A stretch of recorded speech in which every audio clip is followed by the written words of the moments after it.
Right, welcome to ATB TV for this week. As you can see, no Darren Dance, who's sunning himself, I don't know where, but he is. We're not out at the Delacombe caravan park, I was going to say, Delacombe car park, which has been our base for, well, most of this year. We're at Mitch Freedman's. Behind every good trainer, they say there's a better racing manager. Alex, welcome. Thanks, Pete. Alex has been with Mitch for a couple of years. Behind us is the star of the show, is a dandy man. Obviously, we got him running this week, so we'll just cover a few bases with our runners, obviously, that ran last week. Chat to Alex about his role and about Dandy's chances at Pakenham, which is Pakenham Cup Day tomorrow. Yeah.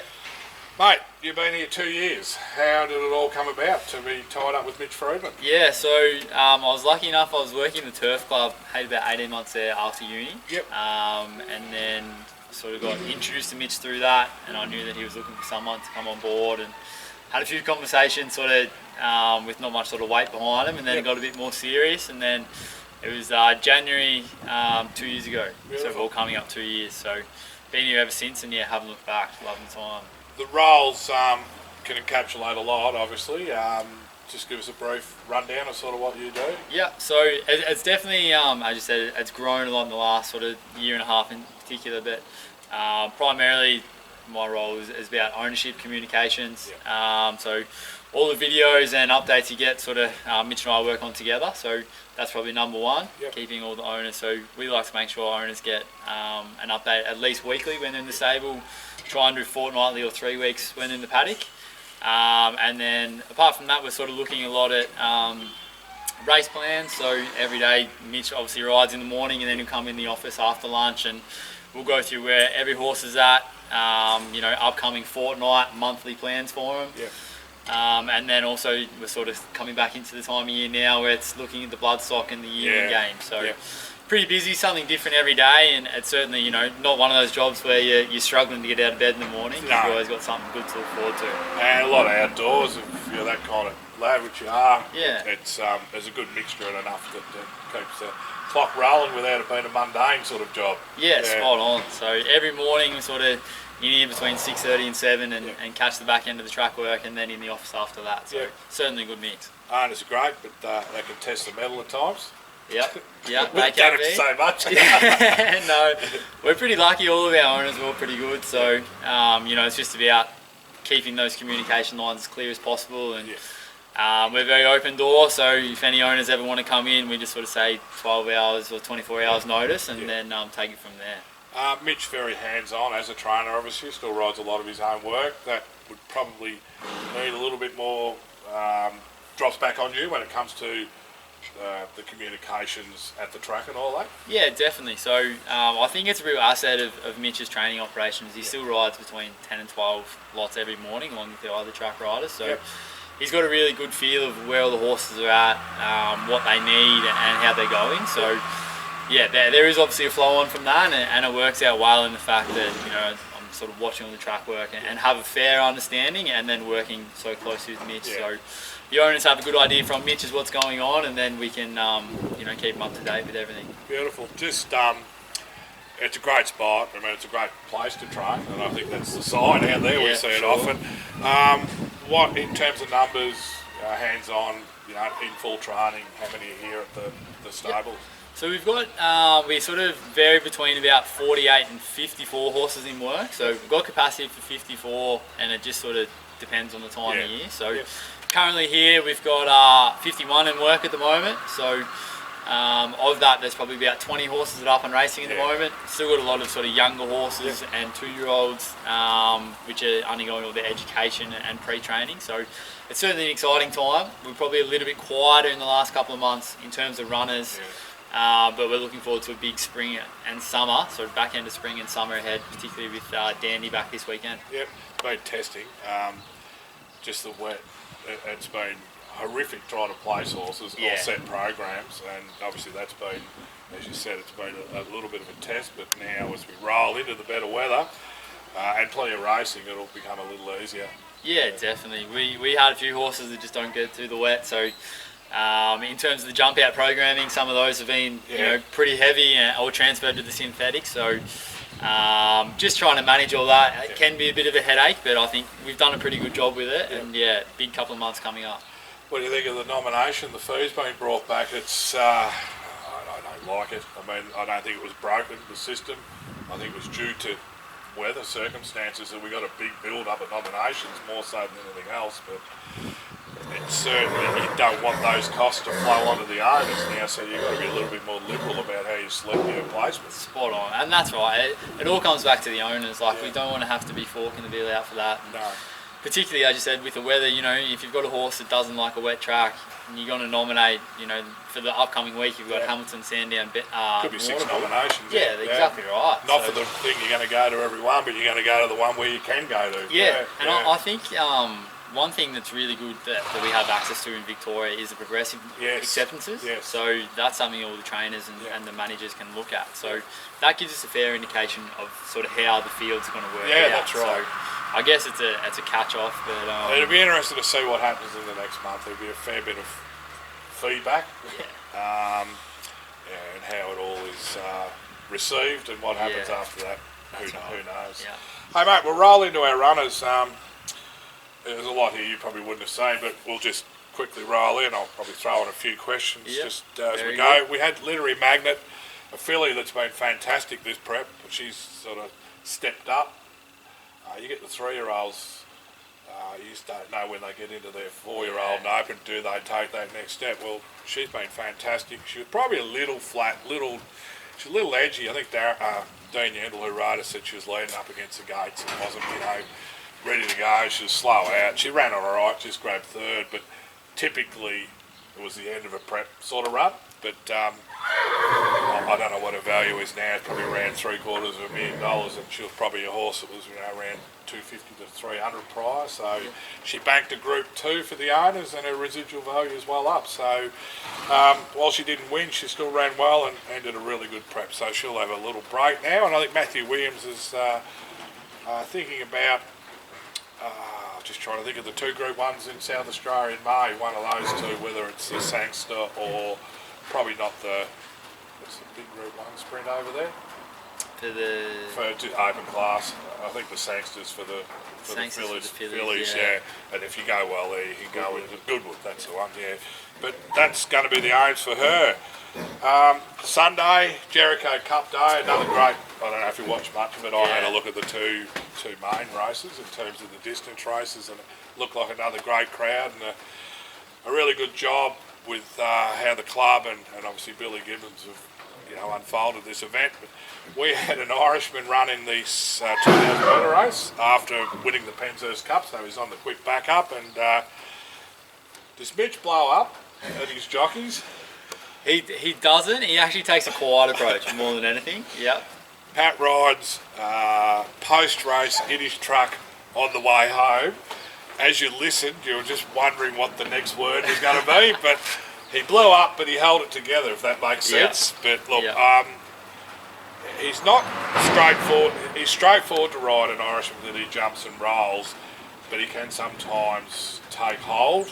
And unfortunately for Matty Price, he probably just got under her wings a little bit, and he, rather than being comfortably 2 or 3 lengths in front, he was 10 in front, and then got a little breather, and then went again, and with 60 kilos, he was in front, 50 to go, and ended up running 5th. Yeah. The one that got away, maybe. Yeah. So anyway, Pat's keen to get him out to 1.5 miles, so I'm not 100% sure of the progression to that 1.5 miles, but he'll just give him 10 days now, because he did have sort of 3 runs in a month, and brought home a couple of cups, not household names, but Sonatas and Penzhurst Cups. They're on the mantelpieces. So an Irishman, ran well, but just things didn't quite go away. We also had Arizona Dreaming, who's just stabled over the road there at Kamani's. He ran ordinary, but he did have a fair reason. There was a deep-seated foot abscess that apparently come in. He goes home to the farm now for 4 to 6 weeks. He dominated the race at Mildura, albeit in a benchmark 58, and every run around it was just, don't know, it was very hard to put a line on. He's certainly on top of the track type of horse. We went there hoping that we'd see that, but then this issue's come up, so he's had a genuine excuse. He'll just need hold us on it now, and he'll need probably 6 weeks, and then bring him back, and can have another prep. Monday was Kite, I think, Supreme Thunder. I labelled him as good a thing as you'll see going around, and Andrew Bobbins produced a horse called Catskill Mountain, first up over 1850, and blew us away by about 5. So, Supreme Thunder, good ride, Harry Coffey, which I think Mitch has a little bit to do with Harry. Yeah, they really got bunched up at the 500, and a couple of the winning chances were in that bunch. Harry zipped around, put 4 on him, and while Geordie Charles and a few of his mates were looking to get out, Harry's waving goodbye. So, but he'll go to Warrnambool next Thursday, Supreme Thunder, and I won't label him this time, but he'll be hard.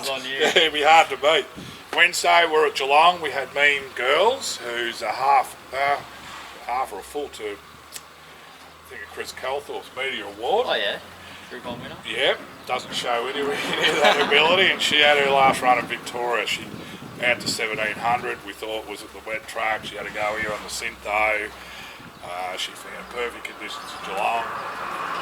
Might have been one home. She might get out and trip, but I think in a lot weaker grade. Yep. She's just got that one speed, and when they put the foot down at the 500, she's just puddling along with the back. So, Mean Girls will head up to, I think Darren's going to send her up to Luke Pepper, who trains up there at Scone, I think it is. So, if she can just get a win on the board with her pedigree, should be worth something to someone in the breed barn. Hasseltoff, the bridesmaid, second, his 10th second for about 20 starts and 2 wins. I can't remember the winner, but Johnny Allen, who rode 3 winners there, rode 4 at Ararat. Either Johnny's on our horses and running second, or he's beaten us. Yeah, I think a Detonated Jack, and I think a Steinem. And anyway, he ran terrific, Hasseltoff. He probably is looking to. He's a hard horse to place. He sort of, say, struggles, but you go to the 70 level and you find really progressive horses. 64, he's got to carry 61 kilos. But Craig Williams said to get him up and get him to a big track, get him up in grade and to a big track, so we can drop back to about 56 and go to Flemington or somewhere like that. And it's the right time of year to do that, coming into the summer months, the benchmark 70s and all that are about, and hopefully all the decent horses are having a little holiday at the moment. But yeah, he's won nearly 300,000 and 2 wins in 10 seconds from 20 odd starts. It could have been anything. Yeah. Well, you say that when you win your benchmark 70 because you go up a level anyway. But been a very consistent horse, but frustrating at the same time. But Tom Dabbening's got him, and he got him in really good nick, so hopefully win's not far away. So that were our runners. So there's a few placings there and a couple of ordinaries. Not many to talk about coming up. We'll go to Ascot, Steinem.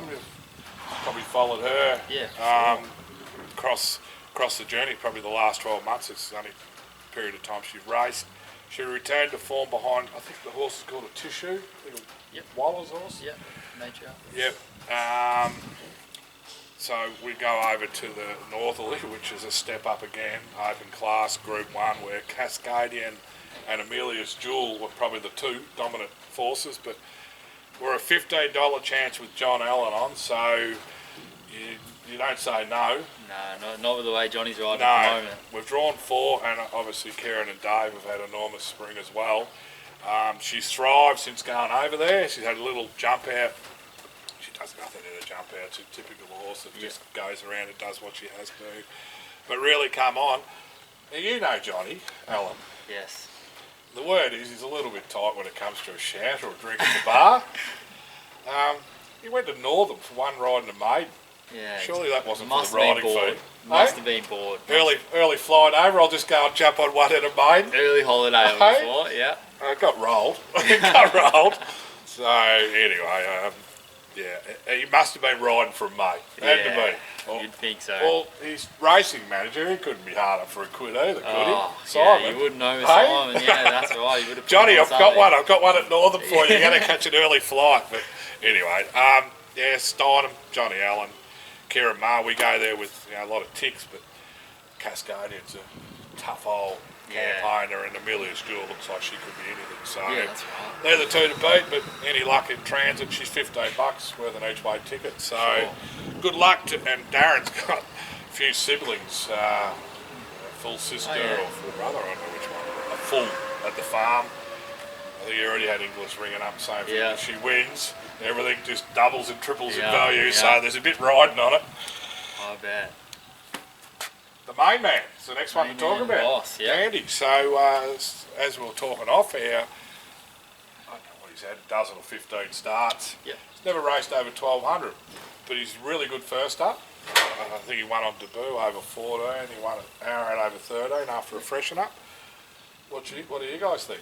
Yeah, he's come back in really good order this prep. So we turned him out sort of in the middle of the year, just wasn't handling those wet tracks, and probably starting to come towards the end of his prep. So I think he had a really consistent prep last time in, sort of without winning. Not a lot of luck. A lot of races. Like there was 3 or 4 races where he was right in the mix and finished sort of between 4th and 6th. Yeah. And it was really good that he could go back to Arrowhead after winning at Sandown. So unfortunately, we couldn't get a 3rd win into the preparation as he's having a roll behind us here. But we're really looking forward to seeing him come back. So he, he'll kick off tomorrow at Pakenham in a 70-1200. So reason why I sort of wanted to go there is it's out of the chute start, so a big, nice long track for him. Yeah, exactly right. So Declan Bates is going to ride him. Yep, drawn nicely. Yeah. So we think that he'll probably roll forward and be himself as he always is, and hopefully it's the start of a really good campaign going forward. He's 20 to 1, which looks generous. But there's a couple of Spruik horses there. Obviously, Black Caviar's daughter, Invincible Caviar, and I say Spruik. There's one there at McAvoy's, and I'm sure Cal McAvoy would be spruiking it. Oh, you just have to ask him. Yeah. Jim Coney, I think it's called. It's the favourite, and it's got a nice little record from half a dozen starts, 3 wins and 3 places. So there's a bit of depth in the form. And, I suppose you measure it up, see where he's been racing. I think 20 is still generous. Yeah, for sure. At least with his racing pattern, he's going to be up on speed or roundabout. Yeah, definitely. And he's trialled up really nicely too. So it's the best I've seen him come together at the trials. Yeah, definitely. He's always been a good trialer, but just seems to be a lot more in the tank with his trials. Yeah. And I think Tally Ho's been riding him in the trials, and every time she's jumped off him, she's been really happy with his work, and Mitch is really happy with his work at home. So we think he's certainly going to improve off the back of tomorrow, and hopefully he's in for a really good prep over the summer. Timed perfectly. I think that's what you learn about horses as their preparations unfold, and this is the perfect time of year for him. Yeah, exactly right. And he's already a midweek winner, and we certainly think he's capable of that, if not a Saturday win over the summer. So fingers crossed for everyone going forward. Beautiful. 2 other runners, obviously the fields aren't out, but Raise the Colours was first up at Casterton. She'll potentially go to Hamilton. Horse that's had a lot of little issues, was originally with Paul Prushka, and now similar sort of training facilities at Andrew Bobbins, and he's training well. He's training a lot of winners, Andrew, and she was good. I think it was 12 months to the day when she ran at Casterton. So they go one of either way here after such a long break. They have a flat one, or they can, just continue on that spiral. So Hamilton, and I dare say we're going to have a couple of 30-degree days over the weekend. Hamilton might race on a good track. That would be unreal. It was funny enough that it was still listed as a heavy 8.